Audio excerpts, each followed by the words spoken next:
Mutton kurma. For the preparation ഇഞ്ചി വെളുത്തുള്ളി ഇടിച്ചതും 2 സവാളയും 1 തക്കാളിയും 4 പച്ചമുളകും എടുക്കാം. കുക്കർ അടുപ്പത്ത് വെച്ച് 2 ടേബിൾ സ്പൂൺ വെളിച്ചെണ്ണയും കുറച്ച് സ്പൈസസും ആഡ് ചെയ്ത് സവാള ആഡ് ചെയ്യാം. കുറച്ച് ഉപ്പ് വഴറ്റുന്നതിന് വേണ്ടി ആഡ് ചെയ്തതിന് ശേഷം ഇഞ്ചി വെളുത്തുള്ളി പേസ്റ്റ് പച്ചമുളകും ആഡ് ചെയ്യാം. ശേഷം മല്ലിപ്പൊടി കുരുമുളക് പൊടി ആഡ് ചെയ്യുന്നുണ്ട്. പിന്നീട് തക്കാളി ഇട്ട് നല്ലോണം വഴറ്റിയെടുത്തതിന് ശേഷം ഗ്യാസ് ഓഫ് ചെയ്യാം. ഒരു ജാർ എടുത്ത് അതിലേക്ക് ഈ അരപ്പും അതിൻ്റെ കൂടെ 1 കപ്പ് വെള്ളം കൂടി ചേർത്ത് മിക്സ് ചെയ്യുക.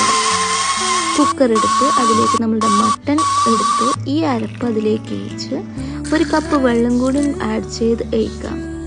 ശേഷം കുറച്ച് മഞ്ഞൾപ്പൊടി, ഉപ്പ്, കറിവേപ്പിലയും കൂടി ഇട്ട് ജസ്റ്റ് ഒന്ന് മിക്സ് ചെയ്തിട്ട് ക്ലോസ് ചെയ്യാം.